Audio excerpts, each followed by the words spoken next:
नमस्कार।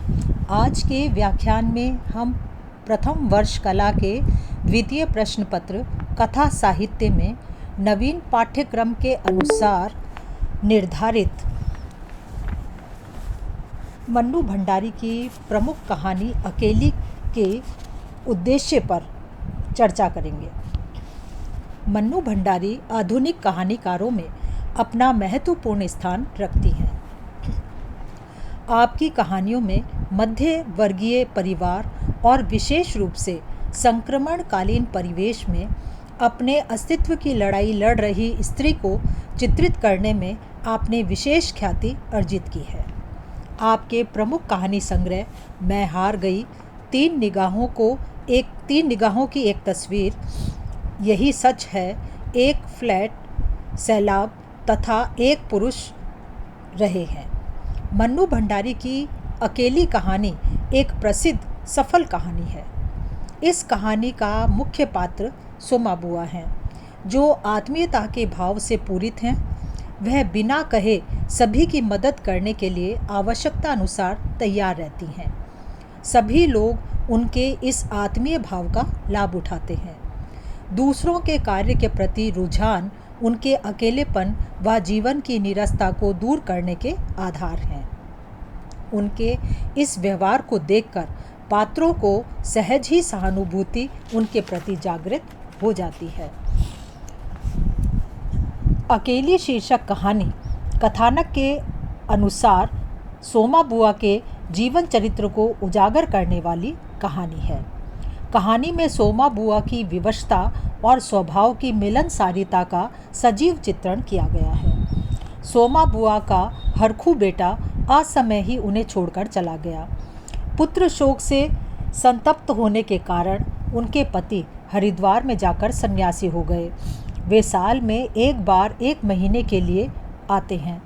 सोमा बुआ अपना गुजारा एक कोठरी के किराए से करने के लिए विवश हैं और वे अपना अकेलापन काटने के लिए अपने पड़ोसियों, रिश्तेदारों तथा अन्य जिनसे वे आत्मीय संबंध रखती हैं, उनके घर जाकर समय पड़ने पर उनके काम में हाथ बटाती हैं।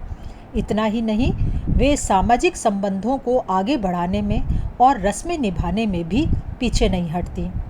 लेकिन जब उनके पति घर पर आ जाते हैं, तब उनकी इस कार्य प्रणाली में बाधा उपस्थित हो जाती है और सोमा बुआ का मन मायूस हो जाता है। इसी भावधारा में बहती हुई यह कहानी आदि, मध्य और अंत तीनों सीमाओं में रोचकता लिए हुए और नाटकीयता के साथ आगे बढ़ती है। जिज्ञासा, विस्मय, रोचकता और उसके मन में स्थान स्थान पर पाठक के मन में जन्म लेती है।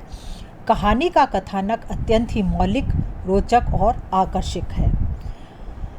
इस कहानी में मुख्य पात्र सोमा बुआ, जो अकेली हैं, उनकी चारित्रिक विशेषताओं को उजागर करने के लिए ही कहानी लेखिका ने लिखी है और कहानी के प्रारंभ में ही उन्होंने बताया है कि वह बुढ़िया हैं, परित्यक्ता हैं और अकेली हैं। उनका हृदय पुत्र वेदना से पूरित और जीवन अकेलेपन की अनुभूतियों से युक्त आत्मीयता भाव से पूरित है। स्वभाव से वह परहितकारिणी और कर्म की प्रतिमूर्ति हैं। आदि से अंत तक कहानी का जो कथानक है, वह इसी पात्र के चारों ओर घूमता रहता है और इनकी मानसिक स्थिति को उजागर करता है। सोमा बुआ के चरित्र के माध्यम से ही अन्य पात्रों के चरित्र भी पाठक के समक्ष आते हैं। अन्य पात्रों में उनके पति सन्यासी, राधा और विधवा ननद हैं। ये पात्र भी सोमा बुआ से जुड़े हुए और उनके चरित्र विकास में सहायक हैं। सोमा बुआ के चरित्र की सबसे बड़ी विशेषता आत्मीयता, रिश्तों के प्रति श्रद्धा और व्यवहार कुशलता है।